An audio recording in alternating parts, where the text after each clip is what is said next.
Hi there, this is Connor from Concrete Character Sheet. This week we're going to do something a little different. This will be my first build that's built around a particular theme or constraint, rather than just going for what's most powerful or broadly most useful. Today we'll be working on a monk, and as we once again try to make monks that work, we'll be specifically working with a weird race, the recently released Plasmoid from the Spelljammer Adventures in Space books. And even more specifically, we'll be trying our best to run this monk naked. I know, the indecency, but hear me out. Plasmoids have a feature called Amorphous, which allows them to squeeze into spaces as narrow as 1 inch wide, but only if they are wearing or carrying nothing. For most Plasmoid characters, it's an ability that will come up once in a while, and they strip down to use it, leaving their items in a pile on the floor. But for our monk rogue hero, we'll be using this ability all the time as we become the ultimate infiltration specialist, and we will remain naked or almost naked for most of the game, relying on our party to carry our loot if we have any. Let's start out with the Plasmoid. We can choose to be medium or small, and since there's no downside and we want to make a sneaky character, let's be small. We gain Dark Vision, the ability to hold our breath for 1 hour, which isn't bad. Resistance to acid and poison damage, both of which come up a fair amount and are a welcome boon to a monk in melee, plus advantage on saves against being poisoned. We can use Shape Self to extrude a pseudopod, which is a nice ribbon feature for us, but other than grabbing at items on pedestals surrounded by traps, I don't know how often we'll use this. And then there's Amorphous, which lets us squeeze through spaces at least 1 inch wide, as well as gain advantage on grapple checks and escaping grapple checks. There's some GM interpretation involved here with us oozing around the place. Can we squeeze under doors, the gaps under which are certainly more than 1 inch wide, but often not 1 inch tall? Through gratings, where the bars are less than 1 inch apart, etc. Ask your GM before you play this character. If they aren't interested in the fun parts of this ability, and particularly if they won't let you slide under doors, shelve this gal for another time, but assuming we can go places others cannot, let's get building. For our stats, we're going to do a stat line I rarely use and rarely advocate for, using the +1+1+1 option to have 16 dexterity, 16 wisdom, 16 constitution, 8 strength, 8 charisma, and 8 intelligence. In fairness to us, we are just an ooze after all. Our gelatinous ancestors weren't exactly geniuses. And monks really do need the extra hit points if we can afford it. Plus, this means we'll have decent bonuses on all of the major saving throws. I thought about getting an odd wisdom score to take Fey Touch to pick up the Hex spell, as you all know I love to put Hex on monks, but we need a material component and we have no other spell slots to cast the spell with, so I feel that it is beyond the scope for this naked infiltration specialist character. For our background, assuming we are trying to play this game in a regular campaign that does not involve Spelljammer, I think I'll be taking the Far Traveler background again, so that we can be a proper weird outcast. We are, after all, a sentient ooze. However, as usual, I will swap out the skills. For our first level, we're actually going to start with Rogue 1, since in my humble opinion, one of the things monks are missing are skills. This way we get 2 extra skills and Thieves' Tools, plus a sneak attack die to help our damage. More on that later. For our skills, we will have 6 to choose from. I'm suggesting Stealth, Sleight of Hand, Acrobatics, Athletics, Perception, and Investigation. For our expertise skills, definitely we need Stealth. For our second one, I'd say Perception. As fun as it would be to buff Athletics since we get advantage, we are going to be operating alone a lot, and high passive Perception is essential. Now we're a level 1 rogue, or as I like to say with characters who change classes between levels 1 and 2, we were a rogue, but recently turned over a new leaf as a monk, even if we haven't quite mastered all the moves yet. For our first level, I suppose we'd wear armor, but if you can survive level 1 without it, more power to you. We will want to bring a rapier for sneak attack fighting alongside our party, and ask the GM if we can bring a tiny stiletto dagger with us while we infiltrate, something small enough to fit under a door. We would then sneak attack enemies after hiding from them. No harm if not, though. We'll eventually solve this equipment issue with more levels in Rogue.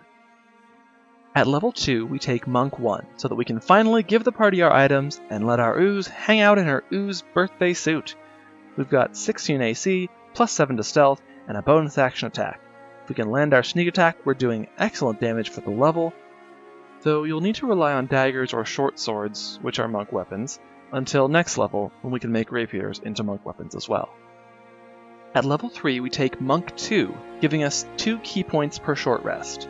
We can use Step of the Wind to dash as a bonus action, which does come up because using our Amorphous squeeze power does require us to, well, squeeze, which means we move at half speed.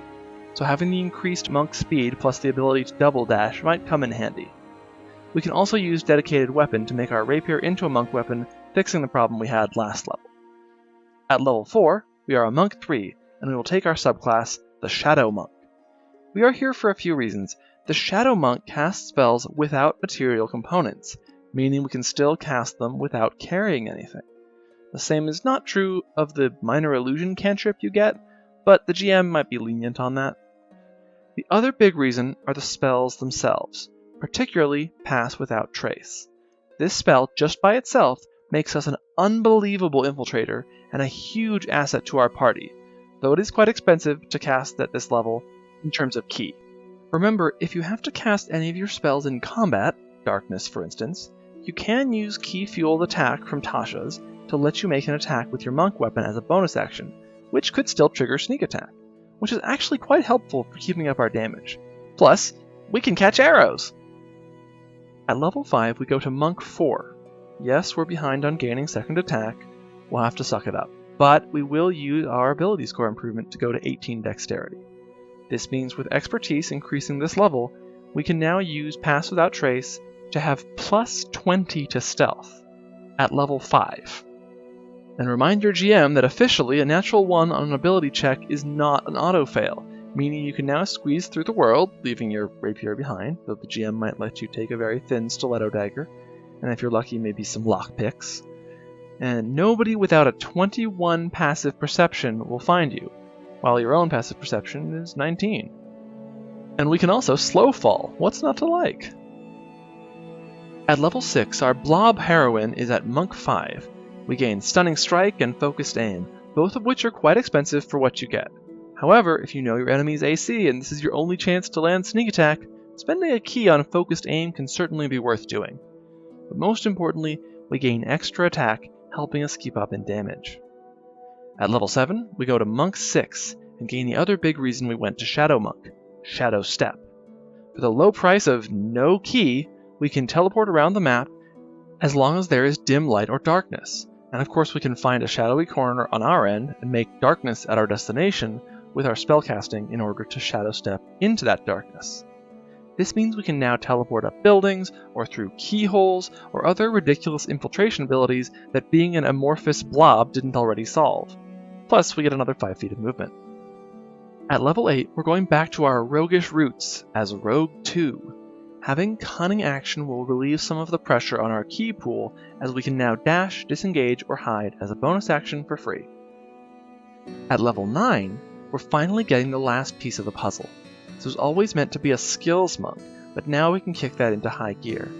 In keeping with our strange Spelljammer backstory, we have also developed psychic powers like the Gith of the Astral Plane, since we're taking the Soul Knife subclass. I know I used this subclass before, but here we need it for its unique ability to make weapons out of thin air. That means that if we aren't able to bring our stiletto dagger with us on infiltration missions, which I totally respect as a GM ruling, Amorphous says we can't be carrying anything, now we don't need that dagger. Plus, Soul Blades give us a decent ranged attack option, another thing monks are missing.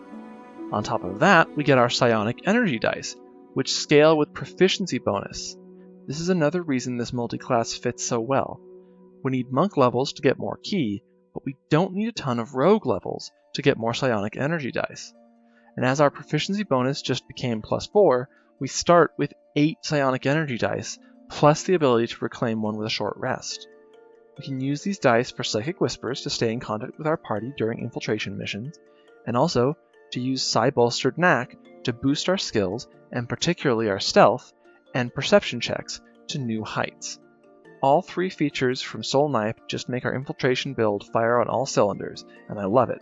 Plus, another d6 of sneak attack damage. At level 10, we'll take Rogue 4 and raise our dexterity to 20. More accuracy, more damage, more stealth, more dexterity saves, more armor, more initiative. everything we want and nothing we don't. At level 11, we're a Rogue 5, and right on time with our single-classed peers, we gain an excellent ability, namely Uncanny Dodge. Monks don't do a lot with their reaction, and Uncanny Dodge will help our melee monk, who might get into more solo fights sometimes, survive being pummeled by her enemies. And hey, more sneak attack dice and our psionic energy dice are now d8s. At level 12 and onwards, we're back to Monk.